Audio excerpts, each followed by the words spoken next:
2001년도에 진행한 조사에서는 미국 성인 10명 중 9명이 신이 존재한다고 답변을 했습니다. 그리고 대부분이 천국과 지옥이 있다라고 대답을 한 겁니다.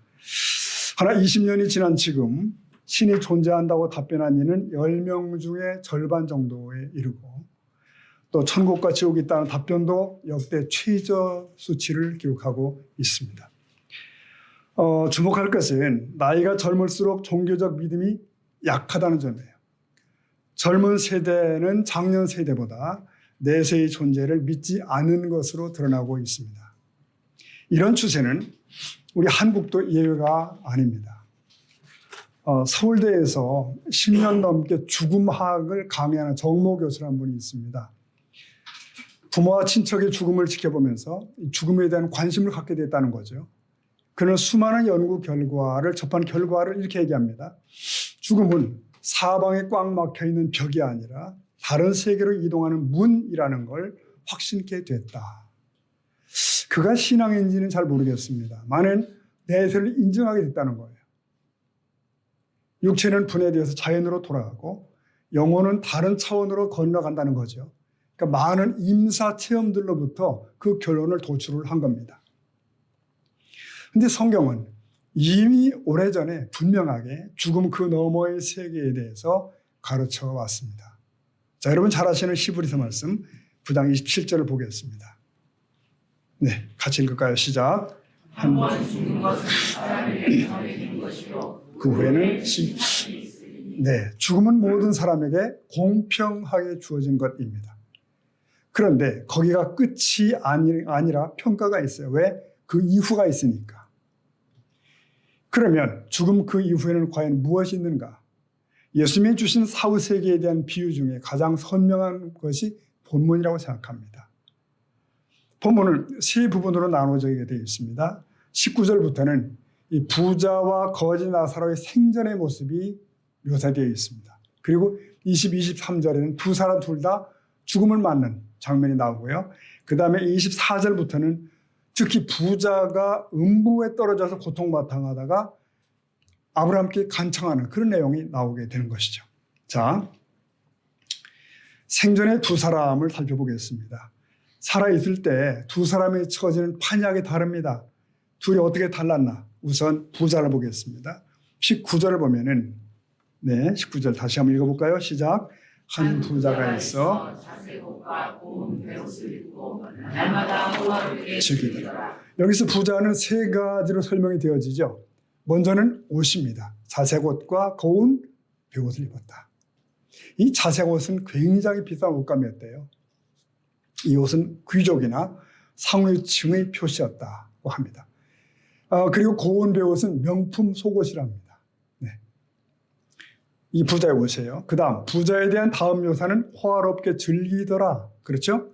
호화롭게 즐기더라.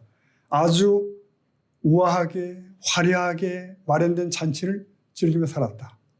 세 번째 강조는 날마다. 네. 이 잔치라는 게 특별한 일이 아니고 날마다 그렇게 했다는 거예요. 습관적으로 그렇게 살았다는 거죠. 여러분, 사실 부자가 누리는 부 자체가 죄일 수는 없습니다. 다만 넘치는 부를 누리고 있었음에도 불구하고 자기 자신 외에는 그 어떤 것에도 관심을 기울이지 않았다는 데 문제가 있습니다.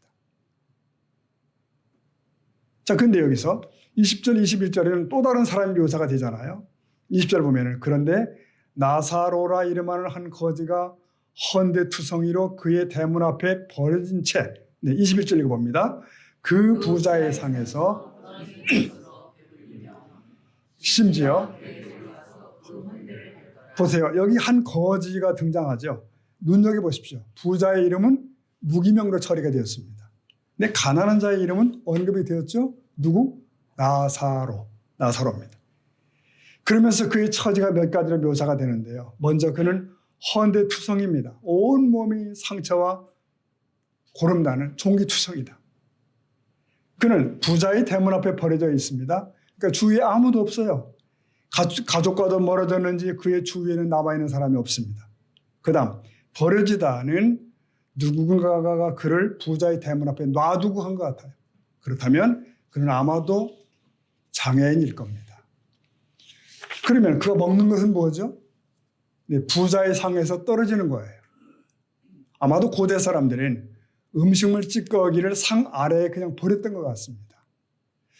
여러분, 예수님께서 수로보니게 여인과 대화하실 때도 그런 장면이 말씀드린 게 기억나시나요? 한 여인이 그렇게 얘기했죠. 개들도 주인의 상에서 떨어지는 부스러기를 먹습니다. 그런 표현. 네. 오늘 본문과 표현이 비슷합니다. 상에서 먹다가 버리면 종들이 그걸 주워서 대문 밖의 거지에게 가져다 주었던 것일까? 나사로는 아마도 그렇게 배를 채웠을 겁니다. 심지어는 개들이 와서 그 헌대를 핥았대요. 이건 좀 참혹한 표현이죠. 아무도 그를 거들떠보지 않은 거예요. 경멸당하고 외면당했다는 그런 묘사입니다. 자, 그런데 주목할 것은 나사로라고 하는 이름이에요. 나사로. 예수님의 비유들 속에는 많은 인물들이 등장하죠. 그런데 여기에만 그 이름이 등장합니다.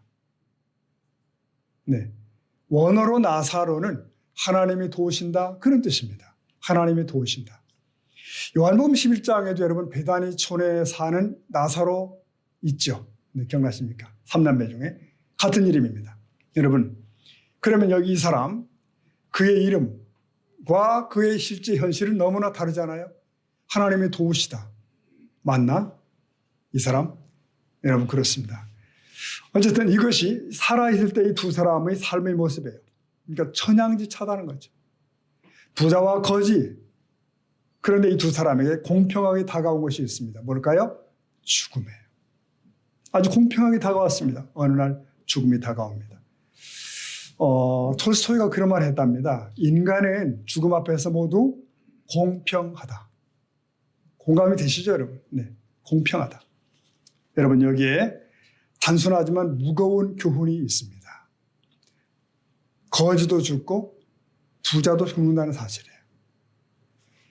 변변한 치료도 못 받는 사람도 죽고 거대한 병원의 오너도 죽더라고요. 네, 거지는 죽고 부자는 안 죽는 게 아니라 둘 다 죽음을 맞았다는 거예요. 그런데 그 다음의 차이를 좀 보십시오. 16장 22절 보면 읽어볼까요? 22절 시작. 이에 그 거지가 죽어 천사들에게 받들려 부자도 죽어. 네, 이 22절을 자세히 살펴보십시오. 두 사람의 공통점이 있고 차이점이 있습니다. 공통점은 둘 다 죽었다는 것이고요. 차이점은 한 사람에게는 없는 것이 다른 사람에게 있어요. 이게 뭐죠? 여기 보니까 부자에게 있는데 거지에게 빠진 것이 있어요. 장사되다. 표현입니다. 장사되다. 본문에서 부자는 장사되었다고 말합니다. 즉 장례식을 치루었다는 거죠. 근데 거지는 어때요? 죽었지만 장사되었다는 말이 없어요. 그러니까 오늘날로 치면은 무연고사 처리가 되었다는 거죠. 하찮게 처리가 된 거예요. 부자는 죽어서 화려한 장례식을 치렀어요. 죽어서도 화려하게 대접을 받더라. 여러분, 전에 이 부자들만이 들어올 수 있다고 하는 공원 묘지를 가본 적이 있습니다. 묘나 비석들이 막 장엄하고요. 특히 주변 조경시설들이 얼마나 우아한지 거의 천국 같아요. 거의 천국. 허나 정작 그들이 천국에 갔을까요? 그건 별개 문제겠죠. 자, 그런데 오늘 우리가 주목할 것은 뭐냐면 이 무덤 그 너머입니다. 에이, 죽으면 다 끝이지 뭐. 그거 아니라는 거죠. 그게 아니더라는 거예요. 오늘 이 주인공인 이 두 사람에게, 둘에게 새로운 현실이 시작됩니다. 부자에게는 없는데 가난한 자 거지에게만 주어진 표현이 여기에 또 있어요. 뭐죠? 천사에게 받들려 아브라함의 품에 들어갔다는 사실. 나사로는 천사들에게 인도되어서 아브라함의 품으로 들어가요. 한편 부자는 죽은데 어떻게 되죠? 즉시 음부에 떨어지게 됩니다. 그곳은 고통의 장소예요. 23절입니다. 23절 시작. 그가 음부에서 동전에 눈을 들어. 네, 이게 그가는 여기서 부자죠. 부자는 그곳에서 눈을 들어 아브라함과 그 품에 있는 나사로를 보게 됩니다. 아브라함의 품은 영원한 행복의 장소를 뜻하는 표현이에요. 여러분, 음부는 원어로는 하데스라고 하잖아요. 하데스인데 이건 지옥 혹은 음부라고 번역이 되는데 최후 심판이 아직 오지 않았잖아요. 그 심판을 받기 전 죽은 자들이 거하는 곳을 음부라고 표현을 한 겁니다. 여기 24절은 음부에 있는 부자가 아브라함한테 간청하는 내용이에요. 먼저는 자기 자신에 대한 선처를 호소를 해요. 부자는 눈을 들어서 이 나사로를 본 거죠. 여러분, 서로가 처한 위치를 옮길 수는 없어요. 그런데 서로를 볼 수는 있다는 거죠. 부자는 먼저 자신을 위해서 이런 부탁을 합니다. 24절 보니까 아버지 아브라함이여 나를 긍휼히 여기사 나사로를 보내어. 왜 보내라는 거죠? 읽어볼까요? 시작. 그 손가락 끝에 물을 찍어 서늘하게 하소서. 내가 이 불꽃 가운데서. 여러분, 이 지옥에 대한 묘사, 지옥에 대한 이미지로서 가장 많이 사용되는 구절이 이 구절이래요. 여기 보니까 타는 불이 있고 그 불 속에서 영혼이 막 고통을 당하고 있고, 그렇죠? 혀 끝에 그저 물 한 방울을 찍어서 서늘케 해달라고. 네, 정말 견디기 힘든 고통을 묘사하고 있습니다. 근데 이런 좀 엉뚱한 해석도 있어요. 어디 찾아보니까 이 부자가 아직도 정신을 못 차려가지고 나사로가 자기 종인 줄 생각했다. 이런 표현이 있습니다.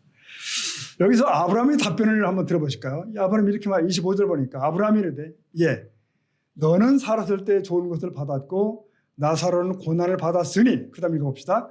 이것을 기억하라. 이제 그는 네, 이 구절에 대한 흔한 해석은 무엇일까요? 부자가 지옥의 고통을 경험하는 이유는 그가 부자였기 때문이다. 살았을 때 좋은 걸 받았기 때문에 지옥에 갔다. 그러나 이것은 온전한 해석이 아닙니다. 왜? 부유하면 죄가 아니거든요. 그건 잘못이 아니에요. 그러면 왜 지금 부자가 이런 고통을 당하고 있는 것이죠? 하나님께서 그에게 좋은 걸 주셨어요. 그는 넉넉하고 부유합니다. 그리고 그의 주위에는 나사로와 같이 버려진 사람들도 많아요. 그는 무엇을 해야 했는가? 물론 단순히 선행을 해야 한다는 것 이전에 그는 자기를 존재케 하신 하나님을 인정했어야 돼요. 그리고 그분의 뜻에 맞게 처신을 시작을 했어야 한다는 거죠. 예수님이 불의한 청지기 비유를 통해 주신 교훈이 앞에 있습니다. 거기 보면 내게 주신 좋은 것으로 친구를 만드는 노력을 하지 않았다는 이유로 책망을 하는 사람 경우가 있어요. 여기 부자도 그렇습니다. 그에게 하나님이 주신 재물은 선용되지 않았어요. 사용되지 않았습니다. 사후에 이제는 모든 상황이 뒤바뀌게 되었어요. 아니, 제자리를 찾은 거죠. 하나님 외에는 우위로가 없던 거지는 이제 하나님의 위로를 받게 됩니다. 반면에 부자는 고통에 던져진 거예요. 자, 부자는 왜 그렇게 살았을까요? 옛날이나 지금이나 부는 복 있는 자의 삶에 대한 보상이라고 생각하는 사람들이 있습니다. 당시 유대인들도 사실 같은 생각을 했대요. 그러면 가난은 뭔가? 가난은 그들이 범한 잘못과 게으름과 안일한 삶에 대한 응보다라고 본 거죠. 다 자기 탓이야. 자기 팔자라고 비난했던 겁니다. 그러니까 이런 눈을 가진 사람들에게는 가난한 자를 돕는 것이 무의미해요. 선행은 도움받는 자를 게을러지게 한다고 생각했던 거죠. 그래서 자기 집 앞에 버려진 거지에게도 무심한 것이 여기 부자예요. 부자는 나사로를 돕지 않았습니다. 손을 펴지 않았어요. 그럼에도 음부에 떨어지자 다급하여 아브라함을 부릅니다. 아버지 아브라함이요. 아버지라고. 아버지. 아마도 생전에는 조상 아브라함을 기억지도 않았을 겁니다. 이 순간 부자는 자신이 아브라함의 자손 때문에 기대려고 했을까요? 마치 바리새인들처럼 유대인이란 혈통적 특권에 의지하여 긍휼을 얻기를 간구한 것일까? 여기 나사로의 손가락 끝에 물을 찍어 보내달라고 하는 말을 보십시오. 앞에 나왔던 21절. 부자의 상에서 떨어지는 부스러기와 상호 대조가 됩니다. 이 세상에서의 부자와 나사로의 입장은 내세에서는 이처럼 완전히 뒤바뀌고 말았습니다. 역전이죠. 네, 역전. 고민하나이다. 그 표현 여기서 고통으로 인해서 울부짖지 않을 수 없는 극심한 상태를 나타냅니다. 이것은 육체적 고통을 의미할 수도 있으나 영적 절망과 소외감을 가리킨다고 볼 수도 있습니다. 아브라함은 그를 가리켜서 아들아라고 불러줘요. 아들아. 그러나 민족적 선민이라는 특권이 결코 구원을 얻을 수 있는 자격은 아닙니다. 운명은 결정됐어요. 자, 아브라함의 설명을 다시 한번 들어보겠습니다. 26절 보니까 그뿐 아니라 너희와 우리 사이에 큰 구렁텅이가 놓여 있어. 그 다음 읽어봅시다. 여기서 너희에게 건너오자. 네. 거기서 우리에게 건너올 수 없게 하는 네, 여기서 큰 구렁텅이가 놓여 있다 이 말. 큰 구렁은 벌어진 틈을 말하는 것인데요. 이 큰 구렁은 이 팔레스타인 사막지대에서 흔히 볼 수 있는 지형이라고 그래요. 뭐냐면 장마철 외에는 전혀 물이 없는 골짜기를 와디라고 부릅니다. 그 협곡, 그걸 말하는 거예요. 그러니까 이 협곡에 대한 아브라함의 언급은 하나님의 결정은 절대로 결코 변경될 수 없는 것임을 시사하는 것입니다. 이 땅에서는 돌이킬 기회가 있지만 죽고 나면 더 이상 변개의 기회가 없는 거예요.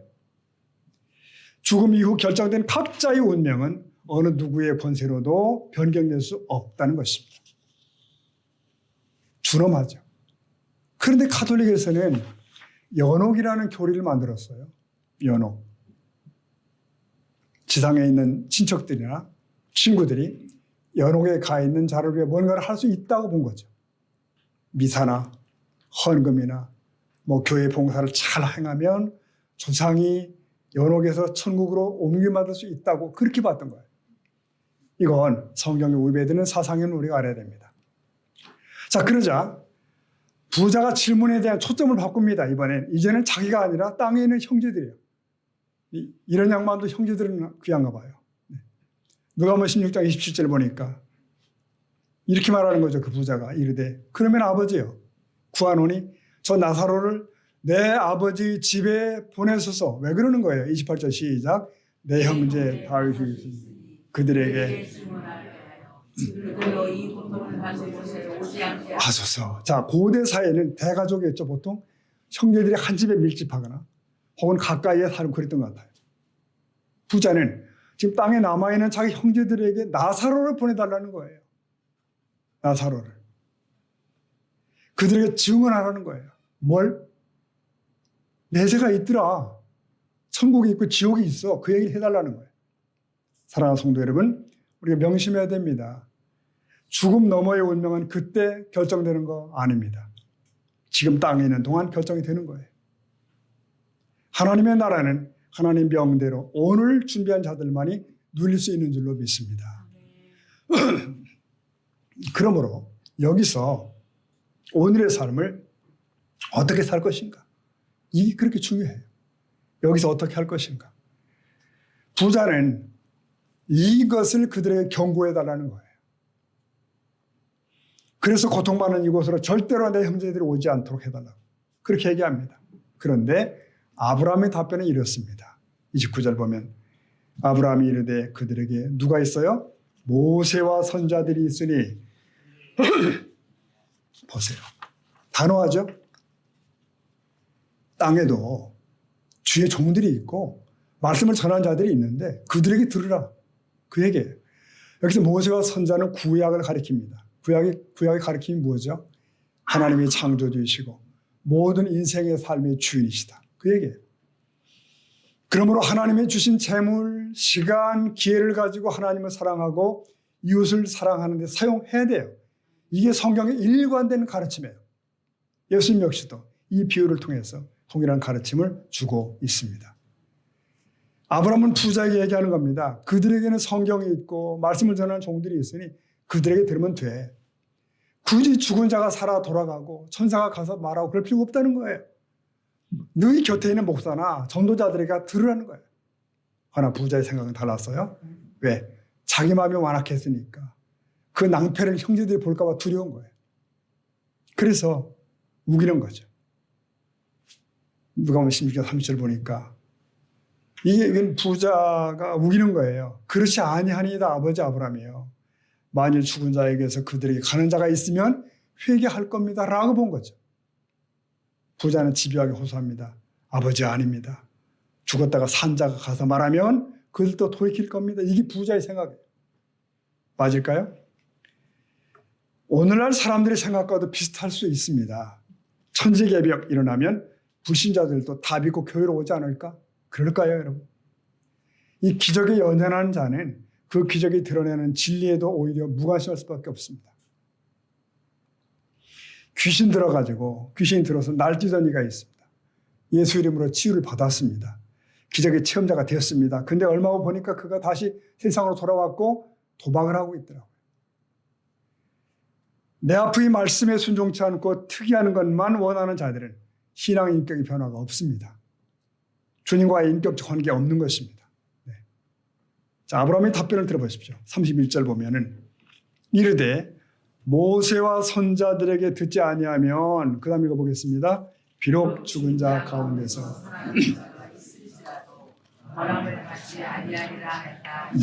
네, 결국 답변의 핵심은 뭐죠? 영원한 미래, 영원한 운명은 땅에서 결정된다는 거예요. 그리고 그 결정의 기준은 뭐냐? 하나님께서 말씀을 통해 주신 교훈을 믿고 순종하는 삶을 사느냐 아니냐 하는 것이고요. 거기에 따라서 우리의 영원한 미래가 결정이 된다는 거예요. 성도 여러분, 그 시간을 오늘 우리는 새소망교회라는 공동체에서 함께 지내고 있습니다. 우리는 현실의 발을 딛고 살지만 우리의 눈은 그래서 미래를 천국에 맞춰져야 될 줄로 믿습니다. 지구상의 모든 사람이 죽지만 성도들은 그 특별한 운명으로 들어가는 거예요. 아브라함의 품. 네. 본문에는 아브라함의 품. 다른 곳으로 말하면 바로 낙원이죠. 예수께서 우편 강도에게 말씀하셨던 바로 그곳, 낙원. 그리고 낙원의 성도들은 주님이 재림하실 때까지 우리 몸의 부활을 기다립니다. 그날은 모든 성도들이 주님과 함께 영광을 받는 날이라고 사도 바울은 로마서 8장 17절에서 알려주고 있습니다. 그러므로 성도가 죽을 때에 우리가 느끼는 슬픔이라는 것은 영원히 절망적인 슬픔이 아니에요. 성도는 이 땅을 떠나면 하나님과 함께 거하기 때문입니다. 사도 바울도 그래서 이렇게 말하죠. 데살로니가전 4장 13절입니다. 읽어봅니다. 시작. 형제들아, 자는 자들에 관하여 이는 소망 없는 다름과 같이. 네, 여기 보세요. 소망 없는 자들처럼 슬퍼하지 말라. 그거 아니라는 거예요. 물론 떠나보내면 슬픔을 느끼는 건 사실이죠. 네. 작별은 그것이 누구이든 간에 아쉽기 때문에. 구약을 보면 믿음의 선조들도 친족이 이상을 떠나 이별하는 과정에서 모두 슬퍼했어요. 많이 슬퍼했죠. 그런데 그 죽음은 슬프지만 결코 절망의 슬픔은 아니었습니다. 잠시 나눔이기 때문이에요. 그리고 재회를 약속받았기 때문입니다. 여러분, 우리 주님 재림하실 때에 낙원에서 쉬던 영혼들은 어떻게 할까요? 같이 돌아옵니다. 귀환입니다. 그날의 땅에서 부활한 몸은 낙원에서 돌아온 영혼과 재결합하게 됩니다. 그래서 온전한 부활체, 즉 부활 후에 예수님의 몸과 같은 형태를 갖게 됩니다. 사도 바울은 말하기를 그리스도 강림하실 때에 신자들도 그와 같이 부활할 것이라고 고린도전서 15장에서 설명하고 있습니다. 그래요. 예수를 믿는 모든 성도는 주께서 입으신 몸과 똑같은 부활의 몸을 입게 될 것입니다. 여러분 믿으시나요? 그들 가운데 저와 여러분이 있습니다. 그리고 나사로도 있습니다. 자, 오늘 말씀을 정리해 보겠습니다. 여러분, 소설 봄베이 최후의 날 아시죠? 네. 이거 소설이 아니고 사실 실화입니다. 2000년 전 화산 폭발로 망해버린 폼페이. 원래 5만 명 정도가 살던 풍요한 도시라고 그래요. 네, 풍요한 도시. 비싼 베스비우스 산의 대폭발이 있기 전에 화산재가 조금씩 뿜어져 올라왔습니다. 조금씩. 종말이 예고된 거죠. 그 며칠 동안 노예와 가난한 시민들은 다 서둘러서 피난을 떠난 거예요. 다 떠났어요. 그 성에 미련을 둘 필요가 없는 거죠. 드디어 화산이 폭발하고 2천여 명이 화산재에 파묻히게 됩니다. 그들은 귀족들과 그리고 돈 많은 상인들이에요. 왜 그들은 거기 있는 겁니까? 거기서 돈과 권력, 쾌락에 젖은 사람들이에요. 그들은 마지막까지 자기의 것들을 지키길 원했어요. 그러다가 결국 모든 것을 잃어버린 거예요. 이런 글을 봤습니다, 여러분. 우리는 모두 지구별에 놀러온 여행객들이래요.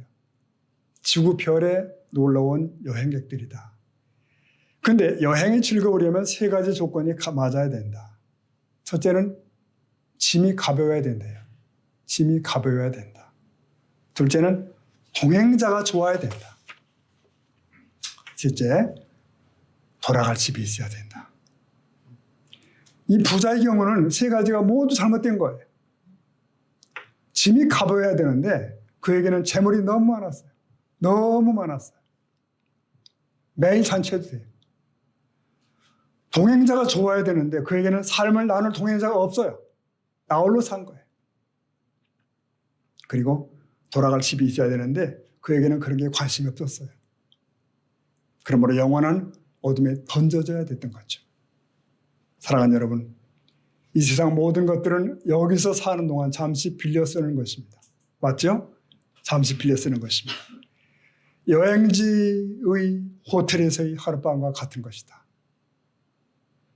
맞습니다. 이 세상은 그래서 마음 붙일 곳은 아닙니다. 차라리 낙심해야 된대요. 낙심. 왜? 여기는 에덴의 바깥이기 때문에. 에덴이 바깥이에요. 이제 하나님은 역사의 끝날에 새 에덴 안으로 우리를 불러줄 줄로 믿습니다. 우리는 그 준비를 해야 되는 거예요. 그러므로 인생의 짧은 1막은 답을 주는 것이 아닙니다. 장구한 2막을 보는 눈을 가져야 될 줄로 믿습니다. 그 눈을 가진 자들은 그냥 거지로 살고 납병환자로 살다가 가는 게 나을 수도 있음을 알고 있는 거예요. 헛된 자랑에 못 맞추지 않습니다. 우리 인생의 가장 중요한 것이 뭘까요? 부활이요 생명이신 예수님을 믿는 거예요. 믿는 것. 그리고 그 믿음으로 하나님을 섬기고 이웃을 섬기며 살아가는 것입니다. 그러다가 맞이하는 죽음은 우리에게 절망의 시간이 아닐 겁니다. 우리 인생 최고의 날이 될 수 있습니다. 사랑하는 성도 여러분, 반드시 기억해야 될 것은 복된 내세의 운명은 이 땅에 머무는 동안 만들 수 있다고 하는 것. 그러므로 시간은 기회입니다. 재물도 기회입니다. 거지로 지내든 부자로 지내든 핵심이 아니에요. 빈부귀천이 본질이 아닙니다. 저와 여러분은 그러한 영원한 소망 가운데 오늘을 살아가는 차원 높은 신앙의 사람이 될 수 있기를 예수님의 이름으로 축복합니다. 아멘. 우리 기도하겠습니다.